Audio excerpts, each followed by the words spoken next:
எங்கள் ஊரில் நான் ஒரு ராஜகாப்பட்டி சின்ன கிராமம், திண்டுக்கல் பக்கத்தில் எங்கள் அம்மாவுடைய ஊர். அங்கே ஒருத்தவர் இருந்தார், ஹாஜாபாயின்னு ஒருத்தவர் இருந்தார். ஒரு சாதாரண மனிதர், சைக்கிளில் தான் வருவார். நாங்கள் எல்லாரும் அவர் வருவார், ஃபுல்லாக பாத்ரூம் எல்லாம் க்ளீன் பண்ணுவார். காசு யார்ட்டையும் கேட்க மாட்டார், அவராக க்ளீன் பண்ணுவார். பள்ளிவாசலை கூட்டுவார். வெளியே இருந்து யாராவது தொழுகைக்கு வந்தாங்கன்னா அவங்க காரெல்லாம் கழுவி விடுவார். யாராவது கொடுத்தா வாங்கிக்குவார், யார்ட்டையும் கேட்க மாட்டார் அவர். ஆனால் என்ன சொல்லுவார், யார் முசாவா பண்ணாலும் எல்லாத்துக்கும் முசாவா பண்ணுவார். நான் ஹஜ்ஜுக்கு போகிறேன் துவா செய்யுங்கம்பார். எப்படி சொல்லுவார். நான்லாம் அப்போ ஓதுற காலம், சின்ன பிள்ளை. அப்போ நாங்கள்லாம் சின்ன பசங்கள்லாம் அவரை கேலி பண்ணுவோம். ஹஜா பாய் எப்போ ஹஜ்ஜுக்கு போகிறீங்க, எப்போ பாஸ்போர்ட்லாம் எப்போ, இந்த வந்துடும், அடுத்த வாரம் பாஸ்போர்ட் வந்துடும், அடுத்த வாரம் டிக்கெட்லாம் வந்துடும், போயிடுவேன் அப்படின்னு சொல்லுவார். எப்போ கேட்டாலும் இதான் சொல்லுவார். நான் அப்புறம் ஓதியெல்லாம் முடிச்சு பெரிய பிள்ளை ஆயிட்டேன். பட்டமெல்லாம் வாங்கின பிறகு நான் ஊருக்கு போகிறேன். ஊருக்கு போய் முத்தவல்லியை சந்திக்கும் போது யதார்த்தமாக கேட்குறேன், முத்தவல்லி சாப் ஹாஜாபாயை காணாமே எங்கன்னு கேட்டேன். ஹாஜாபாயை காணோன்னு அவர் அழுதார், முத்தவல்லி அழுதாரு. நான் கேட்டேன், ஏன் ஹாஜியார் அழுகிறீங்கன்னு கேட்டேன். மொரோனா ஹாஜாபாய் மௌத்தா போயிட்டாரு அப்படின்னு சொன்னார். அப்படியா?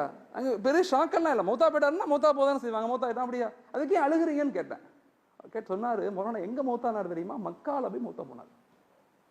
எங்கே மௌத்தானார்? காபால போய் மௌத்தா இருக்கு. எனக்கு ரொம்ப ஷாக்கு. எப்படி ஹாஜியார் அப்படின்னு கேட்டேன். மோனா தொழுகைக்கு ரோட்டு மேலே அந்த பள்ளி இருக்கும், மக்கள்லாம் தொழுகைக்கு வருவான் காரை நிப்பாட்டிட்டு. ஒரு ஆள் தொழுகைக்கு வந்திருக்காரு, காரை நிப்பாட்டு தொழுகைக்கு வந்திருக்காரு. தொழுதுட்டு அவர் போகும்போது சாப்பாடு வாங்கி தரட்டுமா, காரெல்லாம் துடைக்கட்டுமான்னு ஹாஜாபாய் கேட்குறாரு. அதெல்லாம் ஒன்றும் வேணாம், நான் போகிறேன். அவர் போகும்போது முசாவா பண்ணியிருக்காரு. முசாவா பண்ணி நல்லா துவா இருக்கீங்களா, துவா செய்யுங்க, ஹஜ்ஜுக்கு போகிறேன்னு இருக்கார். அவர்கிட்ட போய் அவர் கேட்டார், எந்த ஹஜ்ஜுக்கு போகிறீங்க, எப்போ போகிறீங்கன்னு கேட்டார். அதெல்லாம் தெரியல, ஹஜ்ஜுக்கு போகிறேன். எந்த டிராவல்ஸில் போகிறீங்கன்னு கேட்டிருக்காரு. அவர் டிராவல்ஸ்னால் என்னென்னு தெரியாது அவருக்கு. இந்த காரில் வந்தார்ல, இவர் டிராவல்ஸ் நடத்துகிறவர், இவர் எல்லாத்தையும் ஹஜ்ஜுக்கு அனுப்புகிறவர். முத்தவல்லியை கூப்பிட்டு கேட்டவுடனே இப்படி சொன்னோடனே ஒன்றுமே செய்யலை வந்தவர். ஹாஜாபாய் உங்கள்கிட்ட பேக் இருக்குதா அப்படின்னு கேட்டார். எனக்கு ஒன்றுமே இல்லை. ஒன்று பேக்கை வாங்கி 2 ட்ரெஸ்ஸை வாங்கி என் கூட வருவீங்களான்னு கூட்டு போயிட்டார் அவர். நான் போய் அவரை சந்தித்தேன், திண்டுக்கல்ல ஹஜ் சர்வீஸ் வச்சிருக்காரு, நான் அவரை போய் சந்தித்தேன். ஹாஜாபாய் ஊருன்னு அவர் அழுகிறார். இருந்துச்சு, நான் ஆயிரக்கணக்கான பேர்த்து ஹஜ்ஜுக்கு கூட்டு போயிருக்கிறேன், இவரை மாதிரி ஒரு மனிதரை நான் பார்த்ததில்லை. எல்லாம் முடிஞ்ச பிறகு லுஹருடைய தொழுகை, காபாக்கு வர்றோம், தொழுகிறோம், தஜ்தாலே மௌத்தா போயிட்டார். எவ்வளவு பெரிய வாய்ப்பு. அவர்கிட்ட ஒண்ணுமே இல்லை, ஓட்ட சைக்கிள் மட்டும்தான் இருந்துச்சு. ஆனா அல்லாஹ் அவரை எங்க கொண்டு போயிட்டான். சில பேர் 50 உம்ரா செய்யறோம், 50 உம்ரா, மவுத்து அங்க ஆகணும்னு, மவுத்து கிடைக்கல, இங்க வந்து தான் மவுத் ஆகும். 10 ஹஜ்ஜு செய்யறாங்க, அங்க மவுத்தா போகணும்னு, வாய்ப்பே இல்லை, இங்க வந்துதான் மவுத். மனிதர்களை யாரையுமே இவங்க தாழ்ந்தவங்க உயர்ந்தவங்கன்னு நினைக்காதீங்க. எல்லாரும் உலகத்துல எல்லாரும் உயர்ந்தவங்க தான், எல்லாம் நல்லவங்க தான். மற்றவங்கள நல்ல நிலைகள்ல பாருங்க. 4 ஆட்ரிபியூட்ஸை வாழ்க்கையில உருவாக்கி கொள்ளுங்க. 4 தன்மைகளை நம்ம வாழ்க்கையில இன்றைய கால சூழ்நிலையில் உருவாக்கணும். மக்கள்கிட்ட அன்பா பேசுங்க, அதிகாரமா பேசாதீங்க, அன்பா பேசுங்க, பொலைட்டா பேசுங்க.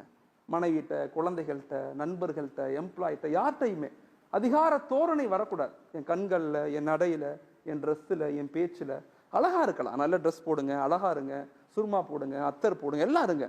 ஆனா எந்த நிலையிலும் அதிகாரம் நம்மள்கிட்ட வெளியாகக்கூடாது. பொலைட்னஸ் தான், சாதாரணமா நம்ம இருந்துக்கணும். நம்ம எல்லாரும் ஒரு மலம் சுமக்கிற உடல்.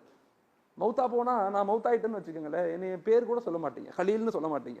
ஜனாசாவை எப்போ எடுக்கிறீங்கன்னு தான் கேட்பீங்க. என் பேர் கூட மாறிடும், ஜனாசா. ஒரே வருஷத்துல என் மனைவி மக்கள்லாம் என்னை மறந்துடுவாங்க.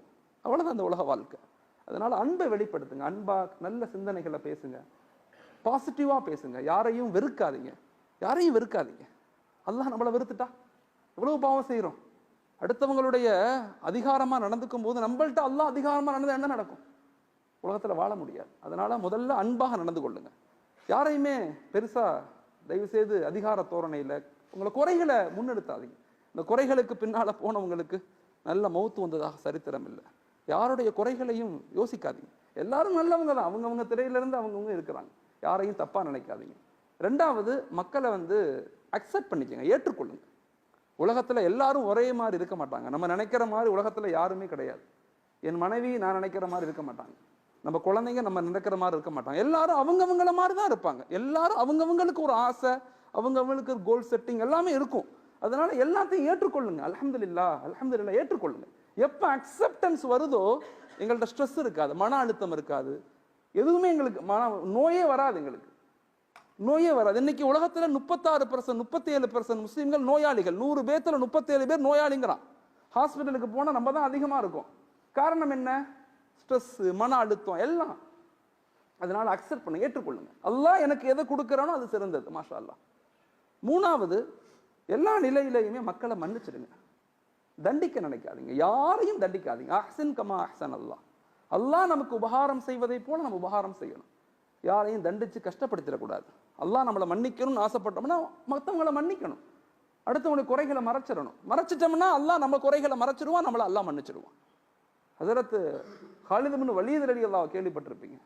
காபாவுடைய மக்காவுடைய வெற்றிக்கு முன்னாடி ஸல்லல்லாஹு அலைஹி வஸல்லம் உட்கார்ந்து இருக்காங்க. ஒரு சஹாபி வர்றாங்க.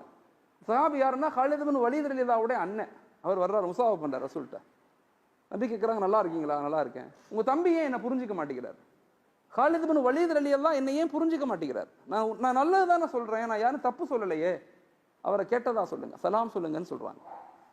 காலித் இப்னு வலீத் ரலியல்லாஹுடைய அண்ணன் வீட்டுக்கு போறார். அவர் யாரு? காலித் இப்னு வலீத் ரலியல்லாஹு யாருன்னு சொன்னா, பத்ர்ல வந்தது எதிரியாக, உஹதுல வந்தது எதிரியாக, கந்தக்ல வந்தது எதிரியாக, எதிரியாக மட்டும் இல்ல ரசூலை கொலை செய்யணும்னு வந்த ஒரு நௌதுபில்லா. ரசூல் ஸல்லல்லாஹு கேட்கறாங்க, அவர் நல்லா இருக்காரா? அண்ணன் போய் தம்பிகிட்ட சொன்னோடனே காலித் இப்னு வலீத் ரலியல்லாஹு எந்திரிச்சு அழுகுறாங்க.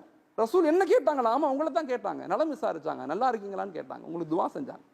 அப்படியே ஒடியாந்தார் காலித் இப்னு வலீத் ரலியல்லாஹு. வந்தாங்க, ரசூலுடைய கையை பிடிச்சாங்க. அஷ்ஹது அல்லா இலாஹ இல்லல்லாஹ் வ அஷ்ஹது அன்ன முஹம்மதன் அப்துஹு வ ரசூலுஹு. கலிமா சொல்லி இஸ்லாத்துக்கு வந்துட்டாங்க. அவங்க பேர் என்ன? சைஃபுல்லா, அல்லாஹுடைய வாள்னு பின்னாடி பேர் எடுத்தாங்க. எந்த யுத்தத்துக்கு போனாலும் வெற்றி. அவ்வளோ பெரிய வலிமையான நபர். அந்த மன்னிப்பின் காரணமாக எவ்வளவு மக்களை நாங்கள் மன்னிக்கிறதே இல்லை. மனைவியை மன்னிக்கிறது இல்லை, அண்ணனை மன்னிக்கிறது இல்லை, தம்பியை மன்னிக்கிறது இல்லை, எம்ப்ளாய் யாரையும் மன்னிக்கிறது இல்லை. தயவு செய்து மன்னிக்கக்கூடிய தன்மைகளை அதிகரிச்சுக்கணும். மூணாவது, உம்மத்துக்காக துவா செய்யணும். நமக்காக மட்டும் நம்முடைய வாழ்க்கையை வச்சுக்காம சமூகத்துக்காக. ஒபுத்தகை ஃபீமா ஆத்தாக்கல்லா, ஒபுத்தகை ஃபீமா ஆத்தாக்கல்லா. எனக்கு கொடுக்கப்பட்டது நான் தேடிய ஒன்று, நான் தேடிய ஒன்று அல்ல, அல்லாஹ் எனக்கு கொடுத்தது. என்னுடைய அறிவு, என்னுடைய பொருளாதாரம், என்னுடைய கல்வி, என்னுடைய அதிகாரம், எனக்கு கொடுக்கப்பட்ட பொறுப்புகள் எல்லாம் நான் கஷ்டப்பட்டு அடைஞ்சதல்ல, அல்லாஹ் என்னை செலக்ட் பண்ணி கொடுத்தது. அது எனக்கு ஆனது மட்டுமல்ல, எல்லாத்துக்கும் ஆனது. அப்படிங்கிற மனநிலையை நாமளும் உருவாக்கணும். நம்முடைய குழந்தைகளோட உட்காந்து பேசுங்க, மனைவியோடு உட்காந்து பேசுங்க, சமூகத்தை அல்லாஹோடு இணைக்க முயற்சி செய்யுங்க. எப்பயுமே பிரச்சனைகளை பேசாதீங்க, தீர்வுகளை பேசுங்க. பிரச்சனைகள் ஷைத்தான் இருக்கிற வரைக்கும் பிரச்சனைகள் இருக்கத்தான் செய்யும். பாசிட்டிவா திங்க் பண்ணுங்க. எல்லாமே நல்லதுக்கு தான், எல்லாம் நல்லா தான் நடக்குது. எல்லா மக்களும் இப்போ விழிப்புணர்வு அடைஞ்சிட்டாங்க.